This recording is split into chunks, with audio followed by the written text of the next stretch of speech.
Once again, centralization. Again, it was a mistake. To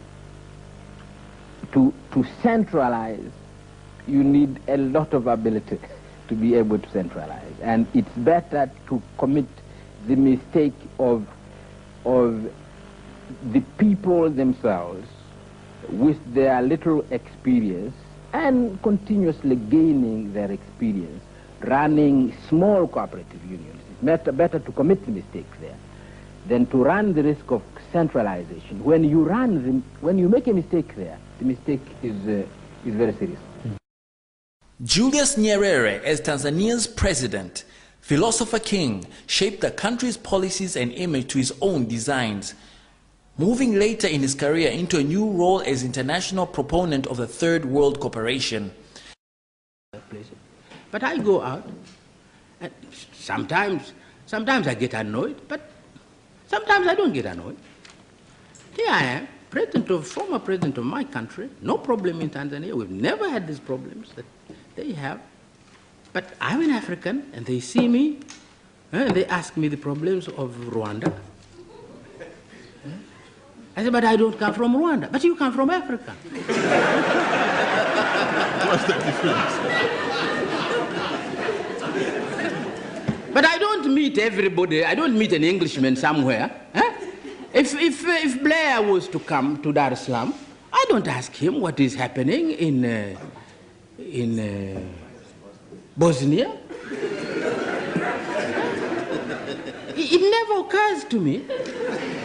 I should ask Blair, what is happening to you Europeans because of what is happening in If President Kohl was to come somewhere, I don't ask him what is happening in Chechnya. Well, Kohl could say, why are you asking me anything about Chechnya? I don't know what is happening in Chechnya. But this is not true about Africa. About Africa, Mr. President, you go, here you are, trying to build something which is a tremendous experience. But perhaps you are different, because sometimes they think South Africa is different. So perhaps they would say, but this is President Mandela, this is different, it's not...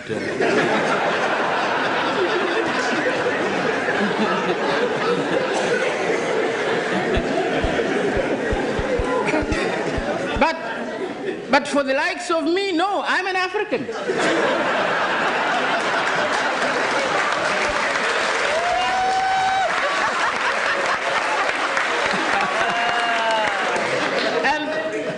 And I say, sometimes I get irritated, but then I say, why? Why do I get irritated? Because, of course I'm a Tanzanian, but what is this Tanzania? What is this Tanzania? Why should these Europeans see me as a Tanzanian? What is this Tanzania? This is something we tried to create in my lifetime. I built Tanzania. So what is this Tanzania? The Europeans are right. The North Americans are right to look at me as an African.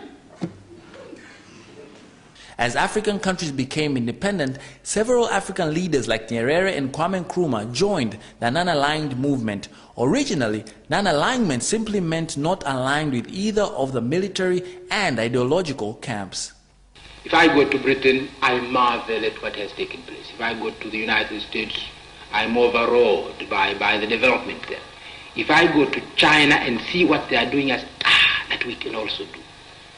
That we can also do. Because it's primitive. You go into their factory, it's a primitive factory which has a roof, a leaking roof, and no cement floor, and they're producing glass there, they're producing other things. You say, that we can do, at home.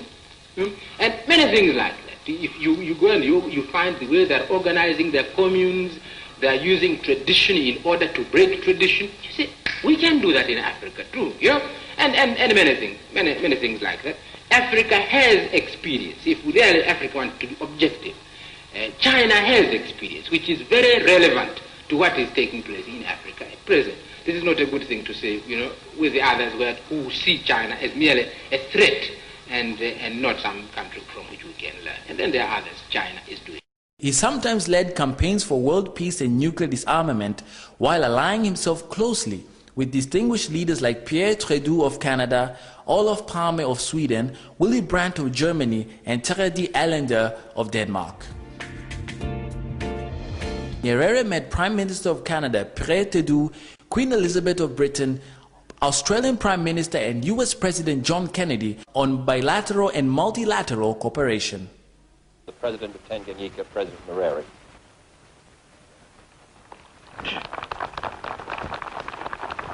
I always associate the United States with freedom.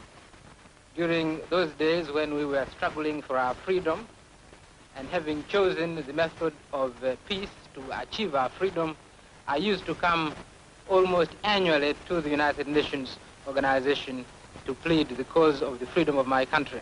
And every time I think of the United States, I think also of the freedom of my people. Nyerere stepped down as president and Ali Hassan Mwinyi took over the reins of power.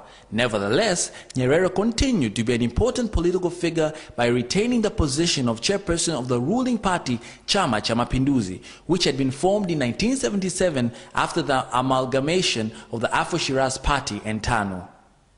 The principles and values that Mwalimu Nyerere stood for still arose deep interest within and between schools of thought a decade after his death. Nyerere humbly retired from active politics and moved back to his childhood home in the village of Butiama in western Tanzania. Of the many things this son of Africa will be remembered for was his humble, peace-loving, fight against corruption, crusader of justice, and non-believer in tribal or ethnic sentiments. Nyerere traveled more widely after retiring than he did when he was president of Tanzania. He was tasked to mediate the conflict in the countries of the Great Lakes, Rwanda and Burundi, and also DRC. He passed on the duty of mediating the Burundi peace crisis to Nelson Mandela, partly due to deteriorating health. He died in a London hospital of leukemia on October 14, 1999. Tanzanians and the world mourned the death of this great son of Africa. He was given a well-deserving send-off. Julius Nyerere has left a rich legacy still loved by his people and by many others all over.